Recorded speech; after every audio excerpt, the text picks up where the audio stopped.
Не так много, честно говоря, осталось в деревнях трезво мыслящих и трезво существующих. Он вроде нормальный, с руками, делать умеет, соображает. Но вот как-то нет воли, чтобы сказать нет. Воспитание или судьба.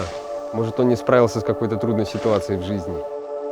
Основной мотив, что работы нет. И бывают моменты, что вот нам нужен помощник, а он не в состоянии. Выживают, как правило, сильнейшие. То есть вот здесь на самом деле работает естественный отбор.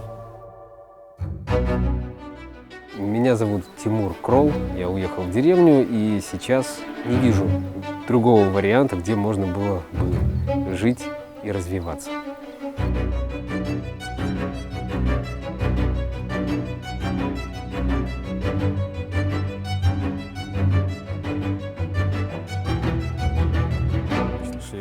Клепать уже не будем, потому что это долго снимать. А ее оттягивает кончик тонкий, чтобы она была острее. И она тогда режет, как бритва. Анатомическая аэродинамическая коса, то есть она позволяет не терять форму. Ну и плюс, если мы здесь живем, в тишине, природе, то это не нарушает гармонии. Потому что все должно, в моем понимании, сочетаться, комбинироваться. То есть те электроприборы, если я бы все косой косил, я бы тут лег. Получается. А так разумное сочетание и техники, и простых своих человеческих качеств и мускульной силы.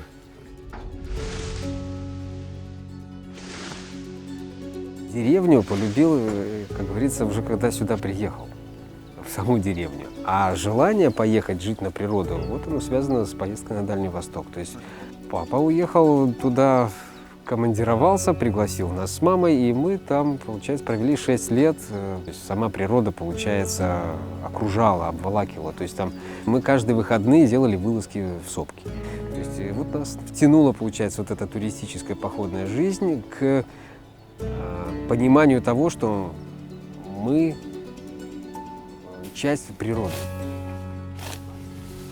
В любом месте можно зарабатывать, ну, кроме, конечно, глуши и тайги, да.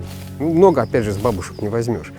Я бы даже смотрел просто по объему работы. Ну, вот когда я сюда собирался, я уже в голове прокрутил, ну, получается, рублей 20, ну, то есть $10 на это все пусто. Я не считаю, что это цель существования здесь или вообще, но деньги – это средство.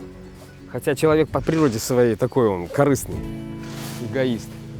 И выгоду он будет искать. Но надо еще не отключать совесть. Меня иногда супруга за это даже ругает. Говорит, вот все другим, ты для всех такой хороший, а дома вот тут не сделал, это не сделано. Я говорю, ну и себе-то можно иногда и попозже отложить. Причем я говорю, что там я поделаю, я потренируюсь, а здесь делаю лучше.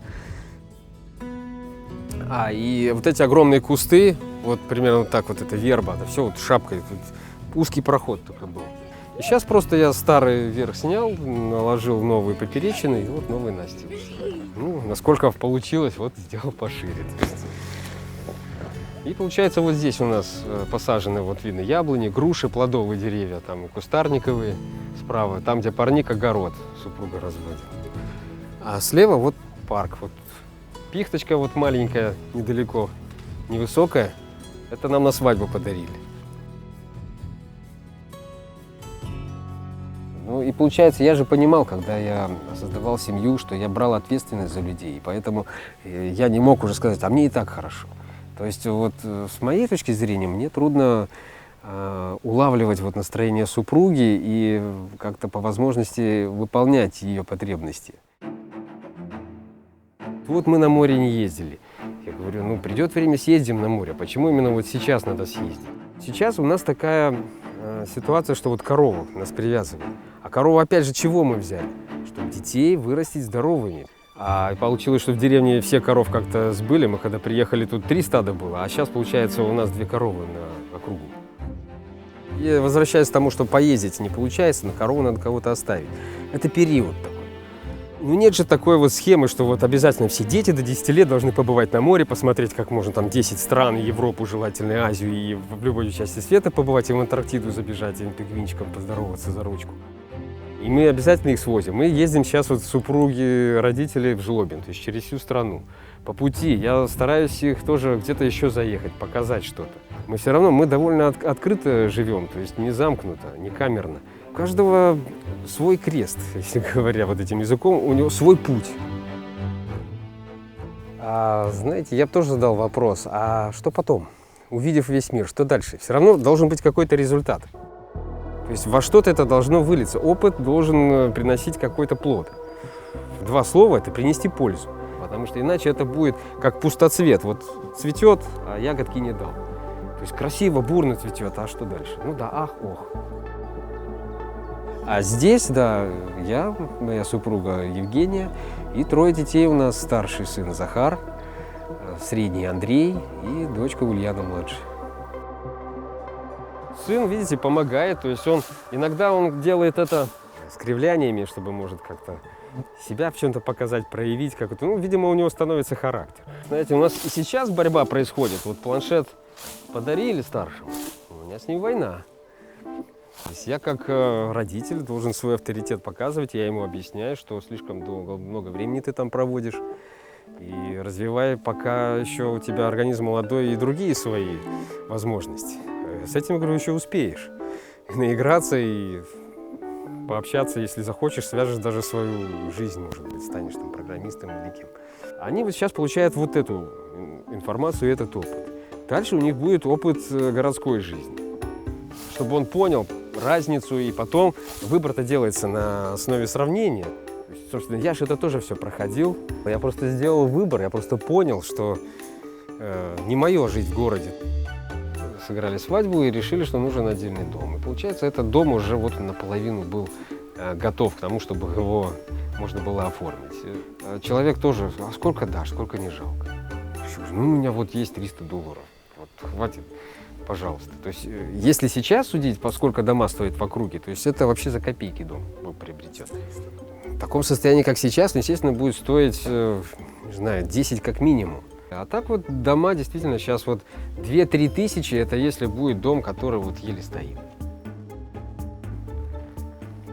Для меня телефон – это средство связи. Если мне нужно вот по работе, да, фотоотчет какой-то сделать, у меня есть для этого фотоаппарат. Не, я не говорю, что это круто, просто мне не нужно. Если отвечать на вопрос, почему я не заведу его, ну, мне не нужен. Да, с одной стороны, сложно фотоаппарат с собой тягать, но меня это не напрягает. Понимаете, если подчинять свою жизнь механизмам, то мы сами растворяемся в этом. Так вот. Заводить, все, на колесике стало, все отлично. Спасибо.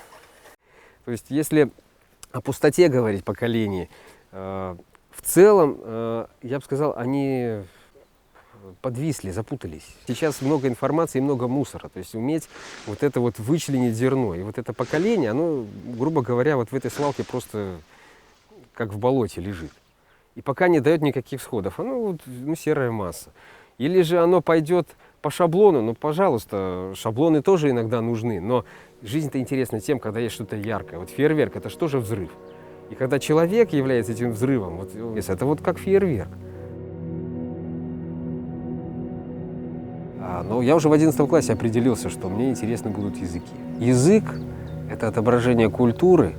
Я учился на иностранные языки лингвистом, а в итоге сейчас вот занимаюсь больше вот таким вот рабочим, даже строителем в какой-то степени. И печи отучился, вот тоже, получается, был в жизни момент. Стал строителем. Ты здесь самодостаточен, ты понимаешь, что вот если ты не сделаешь это, у тебя завтрашнего дня нет. Воды не принесешь, еды не приготовишь. Дров не заготовишь, будешь мерзнуть зимой. Приходится простые вопросы как-то решать самому. Купил сварочник, научился сваркой заниматься. Я ничего против не имею людей, которые достигают больших результатов вот в узкой среде, в узком профиле. Дело каждого. То есть я не пытаюсь конкурировать или сказать, что я вот такой букет собрался здесь интересных цветов.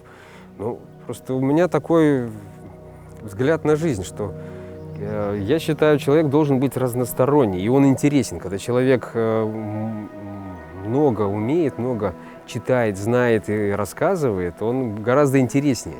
Когда человек сам интересен, мир сам к нему стекается. Я все равно развиваюсь как лингвист, и интерес во мне не угас. Сельским туризмом мы занялись, очень много приезжало иностранных и экспертов, и были проекты разные. Я даже выезжал на международную выставку в 2005 году в Берлин. То есть меня брали, вот, казалось бы, из какой-то глуши. Смотрите, как жизнь сложилась. Я все равно по миру поездил. Даже не пойдя работать в эти сферы дипломатические. То есть я поездил, я был в Германии, был в Польше, был в Америке. Сюда к нам приезжали и голландцы, и поляки. То есть это все равно интересно, и китайцы даже были. Ну, в моем понимании, здесь нет места для скуки. И если говорить о интересе и скуке, то мне бы, например, мне было бы скучно все время на завод ходить, на станке одну и ту же операцию делать. А получается, люди, они привыкли, они выросли, вот, получается, из поколений, которые делали то, что им скажут. То есть свободно мыслящих очень мало людей, и многих это просто даже пугает, неизвестность. А здесь, получается, нужно самому создавать вот это вот все. Ну, даже вот элементарно, если меня спросят, а как же, действительно работы нет. Заведите корову, заведите свиней. Сады, вот тут куча брошенных садов. Тут столько можно, имея в себе вот этот вот заряд положительной бомбы, тут можно развиваться. То есть иногда говорили же фразу «движение вперед – это результат пинка под зад». Вот здесь глинистая почва, она тяжелая. Сухое лето, эта глина стала камнем, как-то эту грядку не влезть, особо ничего не растет. Вот. А когда появилась корова, вообще все стало проще. Мы просто, вот видите, один участок у нас слева, вот огородик, уже готовый. А справа вот это как бы заготовка. Мы складываем навоз прямо вот на траву, на дёрн. И через год там все, вся органика, черви, все это работает. Скрываем, и у нас плодородная почва. И, пожалуйста, можно все это садить. Вот тут клубники, вот они, последние еще висят. Там кусты смородины. О, ужик пополз. И ящерица вон выбежала следом. То есть жизнь, она везде. Да, я бы так сказал, что вот мы сейчас стоим у истоков возрождения. И сейчас идет волна. Вот у нас есть уже знакомые, которые в течение последних 7 лет сначала приезжали на отдых, а потом покупали здесь дома. Мы решили, что надо свой дом, жить в деревне. И разум на то, наверное, нам и дам, чтобы мы все это анализировали и вот эту картинку делали вокруг себя. И если человек смотрит на жизнь только с позиции проблем, то счастья он никогда не найдет, и ему везде будет плохо. Тот, который смотрит на жизнь только с позиции радости, он будет искать только удовольствие, это как-то капризное что-то такое, он будет всегда тоже будет недоволен. То есть здесь закончились радости, нет, тут меня не устраивает, поеду искать что-то новое. Счастье, если говорить о какой-то вот примерной формуле, что такое счастье, это сочетание радости и трудностей.